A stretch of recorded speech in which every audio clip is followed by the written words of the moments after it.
Faromi was a Yoruba prince of the Egbedi quarters and a direct descendant of Owa of Okutu, 27th ruler of Ilesha. His drummers sing of his military feats and sing in his praise, saying, Ariomoro, Leseoke, one who takes off his enemy's head at the foot of the sacred hill.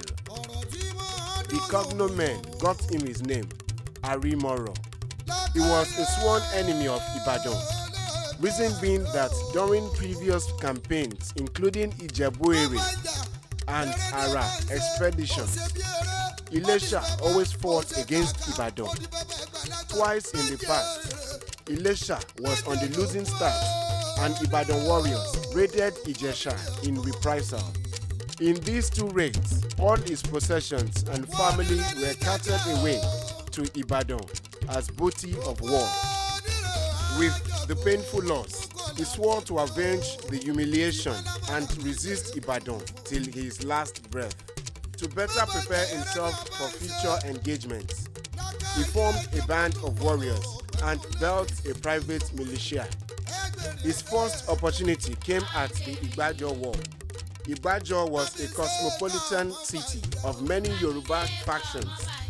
Hence, the name Igbajo, meaning community of different people. Ijesha wanted to annex Igbajo in a campaign to absorb all lesser kingdoms in the region, as well as reduce Ibadan's influence in the region. The Baale of Ibadan sent Balogun Akere to reinforce Igbajo. The Balogun showed the legendary battle skills of Ibadan and totally subjugated the Ijesha warriors. Many of the generals of Ijesha perished in the battle, including Lejoka, Rishikin, and Lejofi. Arimoro managed to escape, but he had to go underground for a while to rebuild his militia. 3 years later, Ibadan launched a full-scale war on Ijesha. Once again, Arimoro played a great role in the war, and for the first time, Ibadan warriors noticed him as a potential problem. After a series of combats with which Ibadan closed in dangerously on Ijesha, Arimoro escaped to Akure to avoid being caught and executed.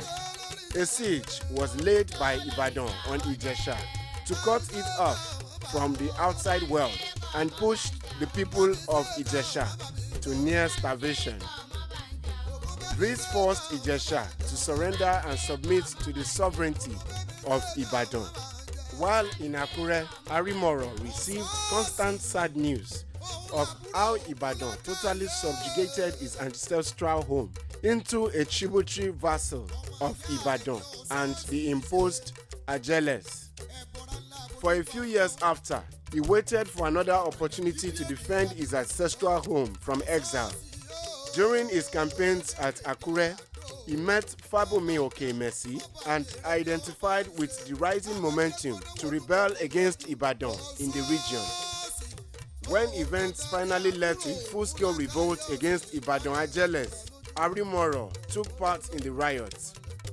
After the massacre of the Ajeles at Ekiti, he went back home with his militia and took the front row place in a similar full-scale revolt against Ajeles in the region, leading with example by killing the Ajele of Ilesha. In a short while, all the Ajeles of the region would be massacred, as was the case at Ekiti.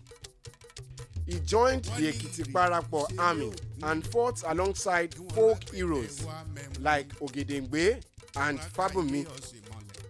After the end of the war, he came back to Ilesha in 1887 as a war hero. In 1896, he was offered the throne of Ilesha and refused, as he had all political interests and chieftaincy offers prior, claiming that his motivation for his ancestral home was nothing but love. He stepped down for his brother, Hastrop, to take the throne. Arimoro died in 1898 at a very old age. fún mi lọ́mọ olè o. Ògún mọ́mọ́ fún mi lọ.